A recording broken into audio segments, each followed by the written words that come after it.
سلام. اليوم غادي نصايبوا هاد الفطائر بالكفته، كيجيو زوينين. في المقادير كنحتاجوا 400 غرام ديال الدقيق الفورز، الخميره، السكر، الملحه، الزيت، واحد الدانون مسوس، الماء دافي. كنعجنوا العجينه، كنحطوها تخمر دائما باش تجينا العجينه زوينه.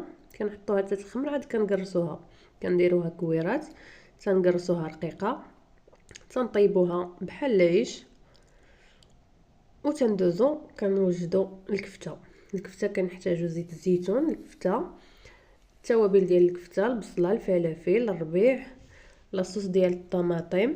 تنخلطوا كلشي حتى كيطيب.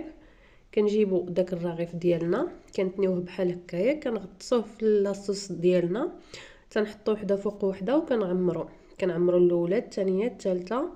كيجي بهذا الشكل زوين. كتحطوا فوق منه المايونيز وكتاكلوه بالصحه والراحه. جربوه، كيجي زوين.